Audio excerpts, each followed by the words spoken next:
આપ સર્વોને હેતપૂર્વક જય શ્રી સ્વામિનારાયણ। આજની સત્સંગ કથા વાર્તા નિજ મંદિર સાવરકુંડલા। આજની સત્સંગ કથા વાર્તામાં આપને શ્રીમદ વાસુદેવ મહાત્મ્યની કથા સાંભળશું। અધ્યાય 15। પ્રથમ બ્રહ્માજી સાક્ષાત ભગવાનને વિશે ભક્તિને જ પરમ પુરુષાર્થપણે કહેતા થકા અને ભગવાનનો ત્યાગ કરીને પોતાને એટલે દેવોને ભજનારાઓને નિંદતા થકા બે શ્લોકો વડે સ્તુતિ કરે છે કે હે પરમ પુરુષ પુરુષોત્તમ, હું સમગ્ર વેદોને સૂક્ષ્મ બુદ્ધિથી વારંવાર અર્થ સાથે વિચાર કરીને એવા દ્રઢ નિશ્ચય ઉપર આવ્યો છું કે જીવોને જ્યારે રમા રામ રમા જે લક્ષ્મી તેમને આરામ રમણથી આનંદ આપનારા અથવા ભક્તજનોને આનંદ આપે તે રામ એટલે કે વાસુદેવ કહેવાય। રમા લક્ષ્મીએ સહિત એવા રામ તે રમા રામ એટલે કે લક્ષ્મી નારાયણ કહેવાય।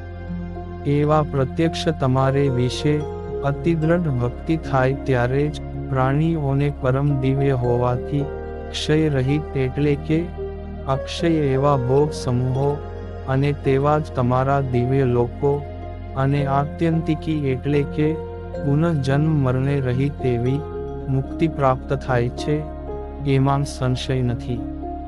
બીજા બ્રહ્માદિક દેવની ભક્તિ નહીં, પણ રમાપતિની જ ભક્તિ કરવી। તે ભક્તિ પણ જેવી તેવી શિથિલ નહીં, પણ સુદૃઢ કરવી। બીજા સાધનોથી નહીં, પણ આવી લક્ષ્મીપતિની જ સુદૃઢ ભક્તિથી જ આત્યંતિકી મુક્તિ મળે છે।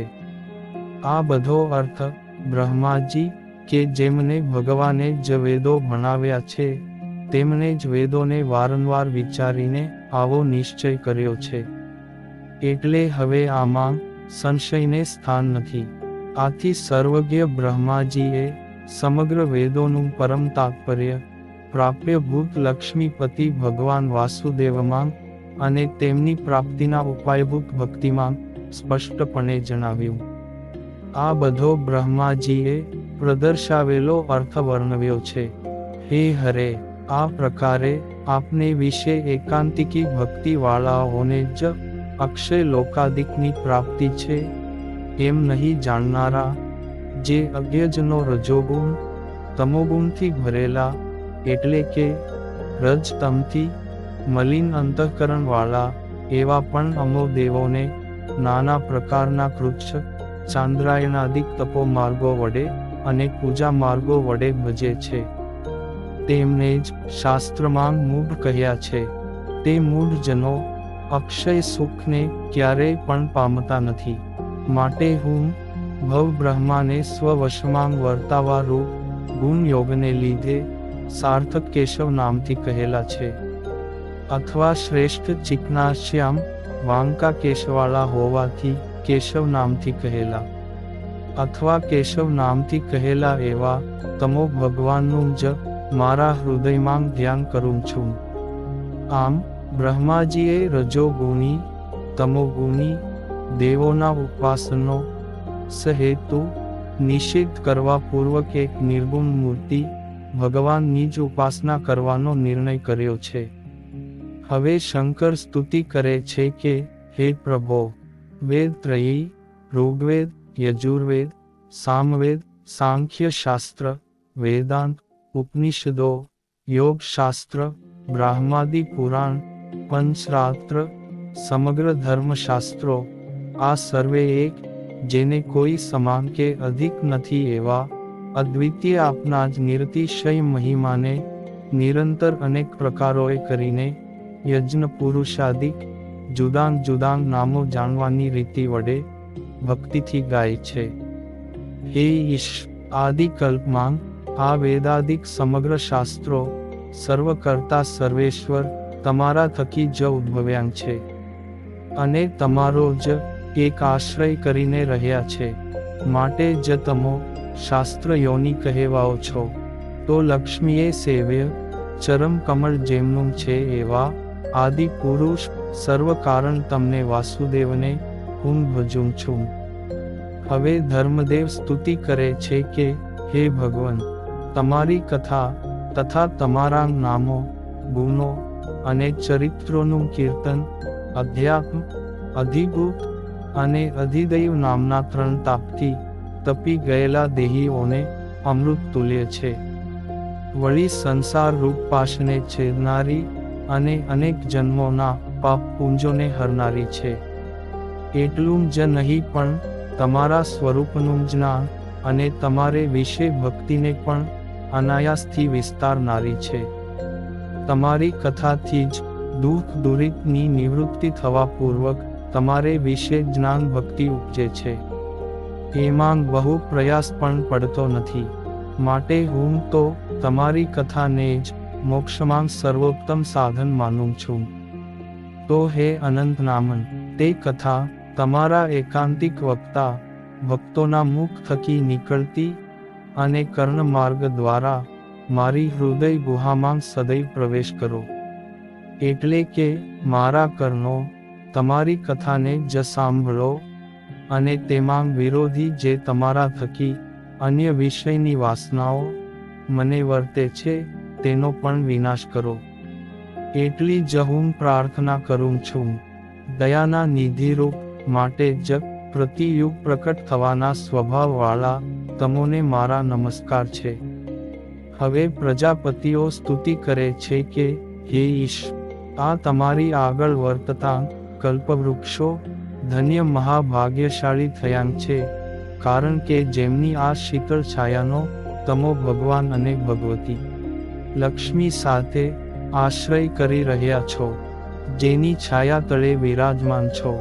આ મંડપના કરતા વિશ્વકર્મા ધન્ય કૃતાર્થ થઈ ગયા છે, કેમ કે જેમાં તમો સહલક્ષ્મી બિરાજમાન થયા છો. આ પૃથ્વી ધન્ય મહાભાગ્યવતી થઈ છે, કેમ કે જેની ઉપર તમારે બેસવાનું સિંહાસન સ્થાપન કર્યું છે. આ જગતમાં આ સમુદ્ર પણ નિશ્ચય ધન્ય મહાભાગ્યશાળી છે, કારણ કે જેણે સાક્ષાત પરમાત્મા તમને પોતાની કન્યા આપી. આ તમારી સન્નિધિમાં વર્તતા અમો સર્વે પણ ધન્ય કૃતાર્થ થયા છીએ, કેમ કે અમો સ્વયં ભગવાનના સાક્ષાત દર્શન કરી રહ્યા છીએ. આ રીતે આપના સંબંધ માત્રથી ધન્ય ભાગી થયેલા કલ્પવૃક્ષાદિકના સ્વામી શ્રીપતિ તમને અમો સેવકો નમસ્કાર કરીએ છીએ. હવે મનુઓ સ્તુતિ કરે છે કે હે માધવ, માં લક્ષ્મીના તમે પતિ તે માધવ કહેવાય, અર્થાત લક્ષ્મીપતિ. સમગ્ર ધર્મોની અપેક્ષાએ તે જ પરમ ધર્મ કહ્યો છે. તો જેને કરીને ધર્મના આધારભૂત સાક્ષાત પરમાત્મા આપને વિશે જ નિદરેશ વિષયાસક્તિ રૂપ દોષે રહિત એકાંતિકી ભક્તિ નિશ્ચય થાય. એ જ સર્વોત્કૃષ્ટ ભાગવત ધર્મ માન્યો છે. હે ભગવાન, ધર્મના આત્મા સ્વરૂપભૂત અર્થાત જેનો આશ્રય કરીને ધર્મ રહ્યો છે, ધર્મ ધૂરને ધારી રહેલા ધર્મના પાલક, સર્વની અપેક્ષાએ અતિ પ્રિય જેમને ધર્મ છે અને ધર્મ થકી જેમનો પ્રદેશ ભાવ છે, એવા સનાતન ધર્મભૂત તમારી અમો સ્તુતિ કરીએ છીએ. હવે ઋષિઓ સ્તુતિ કરે છે કે આનંદના મહાનિધિ રૂપ હે ભગવાન, તમારા થકી વિમુખ માટે જ તમારે વિશે ભક્તિએ રહિત એવો આજન કેવળ આત્મજ્ઞાનની પ્રાપ્તિ રૂપ અર્થ માટે વારંવાર તેના પ્રાણાયામાદિક સાધનો વડે બહુ પ્રયાસ કરવા છતાં પણ તેની સિદ્ધિ એટલે કે આત્મ સાક્ષાત્કાર રૂપ ફળને જ્યારે પામતો નથી, તો સ્વર્ગાદિક ફળને આપના જ્યોતિષ્ઠોમાદિક કામ્ય કર્મમાં આસક્ત તમારા થકી વિમુખ એવો જન તો આત્મજ્ઞાનજન્ય અક્ષય સુખને ક્યાંથી પામે? ન જ પામે. તમારે સન્મુખ થઈને તમારે વિશે ભક્તિવાળો જન તો આત્મ સાક્ષાત્કાર રૂપ સિદ્ધિને નિશ્ચય પામે છે. ભક્તિ વિનાનું કેવળ શુષ્ક આત્મજ્ઞાન નિરર્થક છે. ભક્તિ જ મહાસુખનું નિદાન છે. માટે જ હે લક્ષ્મીકાંત, અમો સર્વે શ્રદ્ધાએ યુક્ત થઈને સોચિત સદાચરણ રૂપ ધર્મ અને કૃચ્છ ચાંદ્રાયણાદિ રૂપ તપ અને વેદાધ્યયનાદિક સાધનોએ સહિત ભક્તિથી એક તમારું જ નિરંતર ધ્યાન કરીએ છીએ. તમો કેવા છો? તો માયાતીત, કાળનિયંતા, મહાઉદાર, પરાત્પર અદ્વિતીય છો.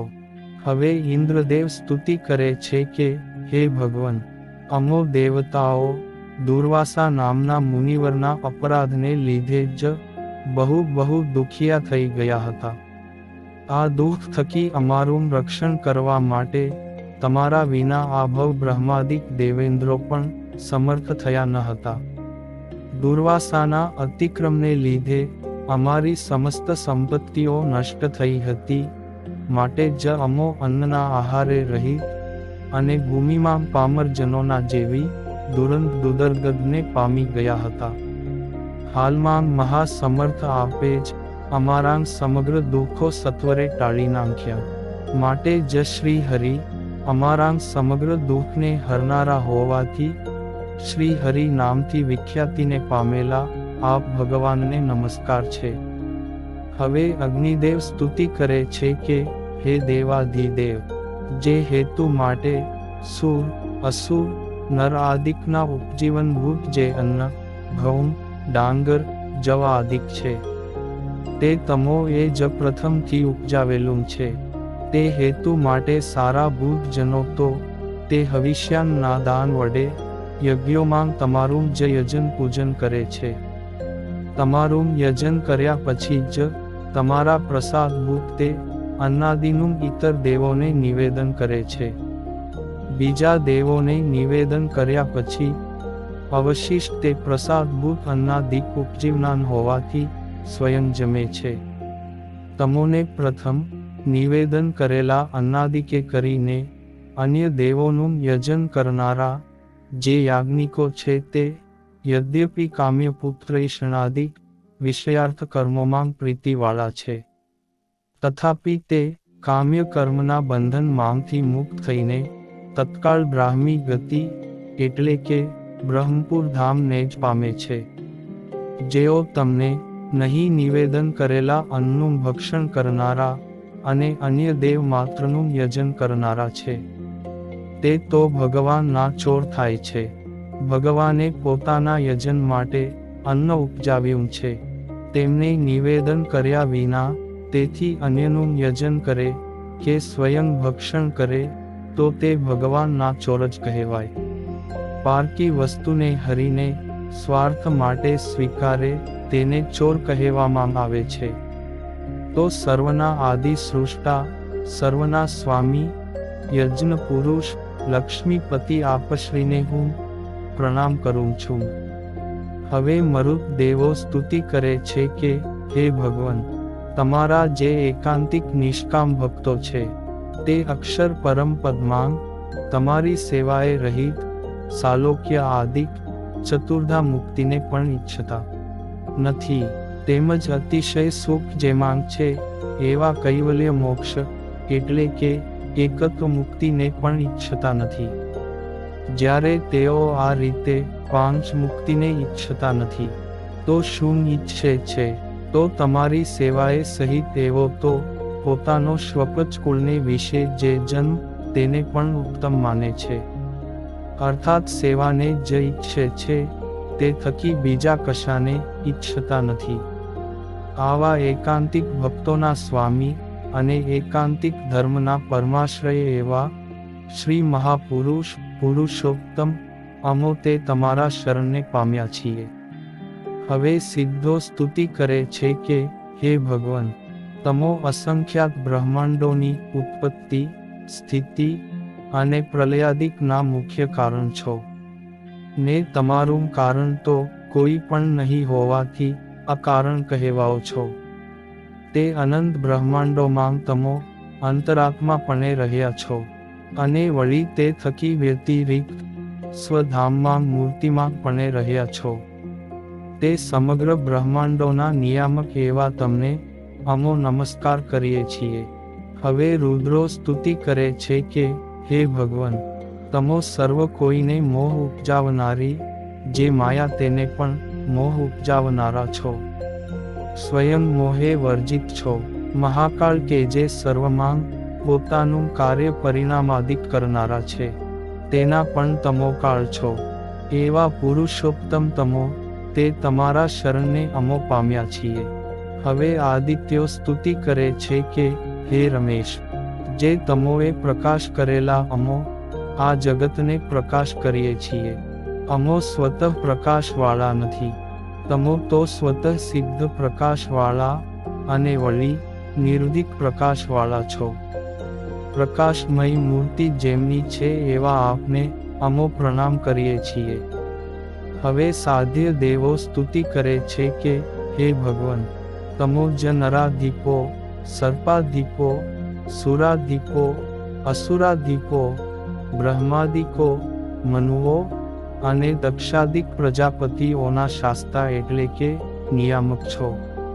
માટે જ નિરુપાધિક સાચા રાજાધિરાજ તમને અમારા નમસ્કાર છે. અને હવે પછીની કથા વાર્તા આપને આગળના ભાગમાં સાંભળશું. અત્યારે આપ સર્વોને ભાવથી જય શ્રી સ્વામિનારાયણ.